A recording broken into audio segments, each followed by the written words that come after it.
अगली खबर की तरफ हम रुख कर रहे हैं। रायपुर की बात करेंगे, जहां विकसित भारत संकल्प यात्रा कार्यक्रम के तहत लाभार्थियों से संवाद करेंगे प्रधानमंत्री नरेंद्र मोदी। पीएम मोदी लाभार्थियों से वर्चुअल संवाद करेंगे। 5 लाख से ज्यादा लाभार्थियों से पीएम सीधे जुड़ेंगे। प्रदेश की 90 विधानसभा में कार्यक्रम होगा और छत्तीसगढ़ वासियों को करोड़ों की सौगात इस कार्यक्रम के माध्यम से प्रधानमंत्री नरेंद्र मोदी जब वर्चुअली जुड़ेंगे तब देंगे।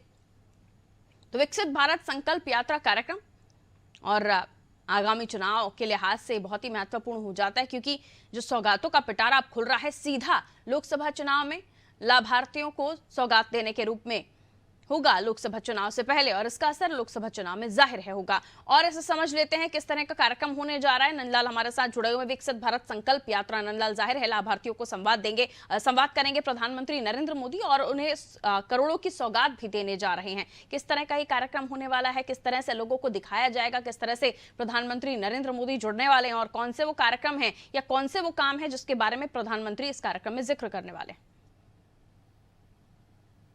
जी बिल्कुल। जो विकसित भारत संकल्प यात्रा है, भारतीय जनता पार्टी की केंद्र की योजनाओं को जन जन तक पहुंचाने के लिए रथ तैयार किया गया और वो लगातार जो है गांव ग्रामीण अंचल पर जा रहे हैं और जन जन तक जो केंद्र की योजना है उसको पहुंचाने का कार्य जो है भारतीय जनता पार्टी कर रही है।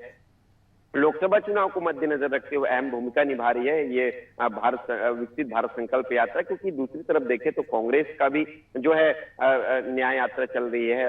राहुल गांधी यहाँ पर लाए हुए थे और ये विकसित भारत संकल्प यात्रा में आज प्रधानमंत्री नरेंद्र मोदी वर्चुअल चर्चा करेंगे, संवाद करेंगे लोगों से। छत्तीसगढ़ के 5 लाख लाभार्थी हैं जिनसे वर्चुअल चर्चा करेंगे और रायपुर राजधानी में भी इंडोर स्टेडियम में कार्यक्रम आयोजित है, जिसमें मुख्य अतिथि के रूप में मुख्यमंत्री विष्णुदेव साय रहेंगे और लोगों से वो सीधे पूरे 90 विधानसभा के लोगों से भी चर्चा करेंगे।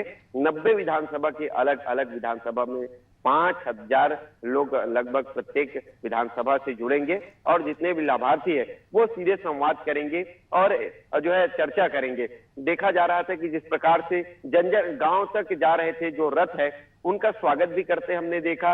उनके जो चर्चा है, चर्चा का विषय भी बना, तो चर्चा करते हुए भी जो लाभार्थी थे वो सीधे संवाद प्रधानमंत्री से करते हुए, प्रश्नोत्तर भी करते हुए देखा।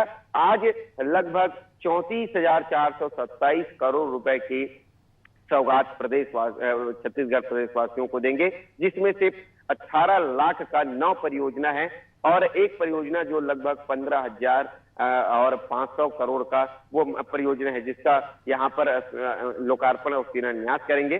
देखा जाएगा कि जिस प्रकार से लोकसभा चुनाव को मद्देनजर रखते हुए एक लुभावने जो रहते हैं वो कहीं ना कहीं सौगात मान सकते हैं, देखा जाता है प्रदेशवासियों के लिए।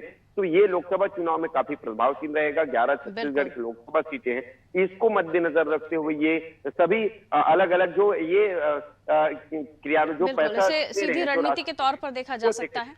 11 लोकसभा सीटों पर सीधे तौर पर इसे रणनीति के तौर पर देखा जा सकता है। आने वाले समय में प्रधानमंत्री नरेंद्र मोदी की सौगात तो होगी, अब चुनावी दौरे भी शुरू हो जाएंगे, अभियानों में जुट जाएगी भारतीय जनता पार्टी और न केवल भारतीय जनता पार्टी बल्कि कांग्रेस। 11 सीटों का टारगेट भारतीय जनता पार्टी का है। देखना दिलचस्प होगा किस तरह से ये काम धरातल पर पूरे होते हैं। बहुत बहुत शुक्रिया नंदलाल जानकारी देने के लिए। तो विकसित भारत संकल्प यात्रा का कार्यक्रम है, लाभार्थियों से प्रधानमंत्री संवाद करने जा रहे हैं और पीएम मोदी लाभार्थियों से वर्चुअल जुड़ेंगे, संवाद करेंगे। 5 लाख से ज्यादा लाभार्थियों से पीएम सीधे जुड़ने जा रहे हैं। 90 विधानसभाओं में कार्यक्रम होंगे।